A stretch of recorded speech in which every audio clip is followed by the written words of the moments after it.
Bonjour Monsieur Luneau, merci d'être présent pour cet entretien qui nous permet d'aborder la 18e édition de Ruralytics sur les transitions numériques et écologiques. Pour commencer cet entretien, est-ce que vous pouvez vous présenter et présenter le groupe Orange?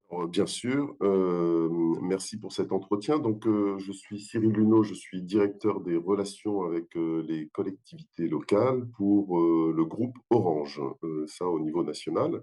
Et puis Orange, c'est, en général, on connaît Orange. Orange, c'est à la fois un grand acteur mondial et leader français, mais, qui est surtout, très ancré, territorialement, depuis, bientôt 30 ans, en proximité avec les territoires. Et on est partenaire de Ruralytics depuis le premier jour, il y a 18 ans.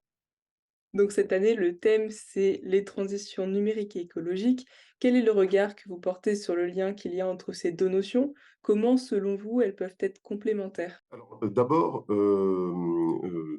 nul doute que tout le monde a compris l'importance de la transition écologique et le levier, qu'est le numérique, et je voudrais, juste, insister sur, 3, 3 chiffres qui me paraissent importants. D'abord, pour les Français, ce sont les collectivités locales qui sont, les plus à même d'agir sur l'environnement, et ils placent, les collectivités au premier rang devant l'État, les entreprises et les associations. 2e chose, c'est que près de 90 des maires estiment que la protection de l'environnement et la transition écologique est leur priorité pour leur mandature 2020 et 2026.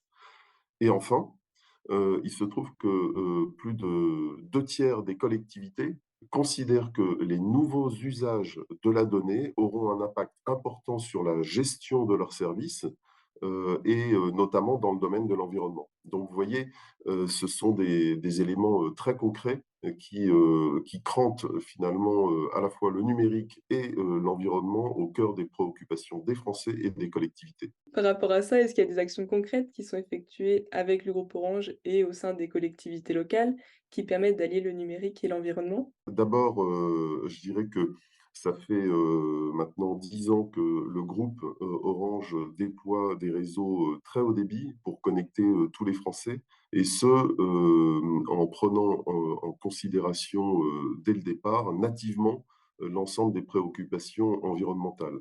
Le réseau, notamment fibre, qui est aujourd'hui, fait que, le déploiement qui a été fait sur le sol national, représente, finalement plus de 37 millions de locaux, qui sont éligibles, et qui placent la France au premier plan des pays les plus fibrés, d'Europe.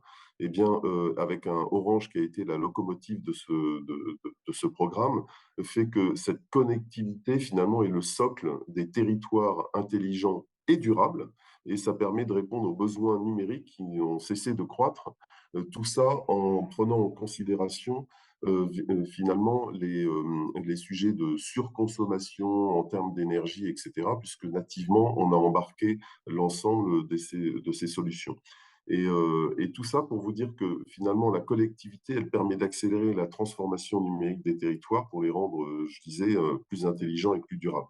On le sait bien, on l'a vu, à de nombreuses reprises, dans le cadre des échanges qu'on peut avoir à Ruralytics, à Aurillac. C'est dans le domaine de l'énergie, par exemple, pour, des mesures et l'optimisation des consommations, énergétiques, par exemple des bâtiments.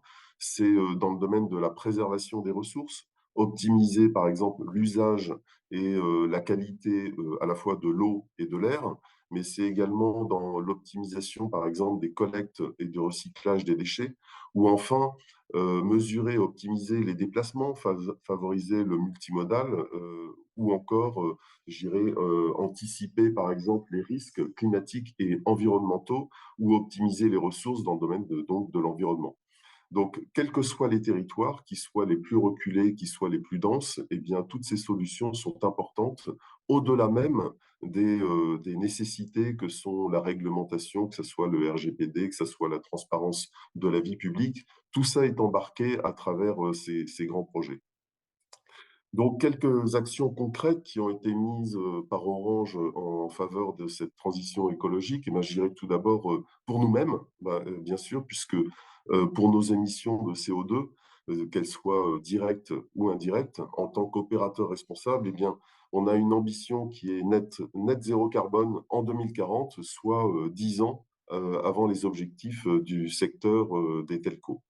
Les émissions directes de nos réseaux, eh bien, je dirais que la modernisation même de nos technologies qui sont moins gourmandes en énergie, que ce soit la 4G ou que ce soit la 5G, et avec des programmes finalement d'arrêt de la 2G et de la 3G qu'on a déjà annoncé, tout ça va finalement alimenter la baisse des consommations et être beaucoup plus frugal en termes en termes de réseau sur le sol français et européen. Enfin, c'est l'utilisation, par exemple, d'éoliennes ou comme on l'a fait sur la région Aura ou en Corse, des technologies comme ce qu'on appelle le free cooling, c'est le recyclage des flux d'air notamment de nos data centers et qui sont évidemment moins énergivores. C'est également des émissions indirectes de nos partenaires sous-traitants avec des chartes en termes d'achat des consommateurs et puis avec des programmes sur les consommateurs finaux, avec des gestes éco-citoyens, la collecte mobile sur laquelle Orange est totalement engagé, ou encore le recyclage et des dispositifs X et Y qui sont embarqués avec des partenariats, y compris avec les collectivités dans ce domaine-là. Et puis enfin, autre point, c'est qu'on développe des solutions avec les collectivités et qui répondent aux besoins de transformation numérique des territoires. C'est, je l'ai dit, l'efficacité énergétique et en fait, on embarque, plusieurs solutions. La première, c'est que tous les territoires doivent avoir une performance en termes, d'environnement et d'écologie supérieur à ce qui existait jusqu'à présent. Et le numérique en est une solution. La deuxième chose, c'est que les citoyens, les entreprises, les acteurs économiques ont besoin d'avoir des services qui soient de plus en plus performants. Et quels que soient les territoires qui sont concurrents entre eux, eh bien, ils doivent produire une attractivité et produire des services qui sont toujours plus à l'écoute des besoins des citoyens, des entreprises, des collectivités, etc. Et puis enfin, il y a une grande transparence qu'il faut avoir vis-à-vis des citoyens quant à l'utilisation de leurs données, que ces données-là soient lisibles et puis protégées et sécurisées. Voilà, tout ça fait qu'on a des exemples concrets, après, dont je pourrais vous parler, bien évidemment. Eh bien, si vous voulez développer là-dessus, c'est le moment. Eh Ou ben, c'est le jamais, si vous moment. souhaitez ajouter quelque chose, des précisions. Oui, quelques-unes, c'est-à-dire que, des exemples pour être concret, c'est, je dirais suivre des indicateurs, environnementaux du territoire, sur, l'impact, par exemple, des principaux acteurs des initiatives. Il y a des solutions de capteurs sur les bâtiments, sur les écoles, sur les salles de classe, à la fois pour mesurer, pour piloter la consommation, en termes d'énergie, mais aussi, mesurer la qualité de l'air, hein, par exemple. Et donc, c'est, par exemple, une régie, des eaux pour laquelle, nous avons déployé une dizaine de capteurs. On détecte des fuites de bâtiments, être alerté dans les consommations excessives que peuvent avoir un certain nombre de grands consommateurs.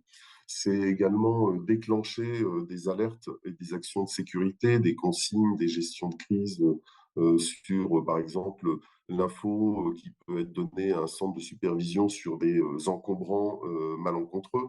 Donc voilà, on l'a fait avec des villes comme le Crotoy, par exemple, dans la Somme, ou encore dans les enjeux de gestion de déchets. La data, elle permet de croiser des informations de collecte, de traitement, que ce soit par les citoyens, ou mener des actions pour optimiser le tri, mieux gérer, par exemple, les points d'apport volontaires. Ça, on l'a fait avec des villes comme Lorient, par exemple, avec une déchetterie qui est connectée. Quoi d'autre? Promouvoir le tourisme pour être plus responsable grâce, par exemple, à l'analyse des impacts des visites et des déplacements.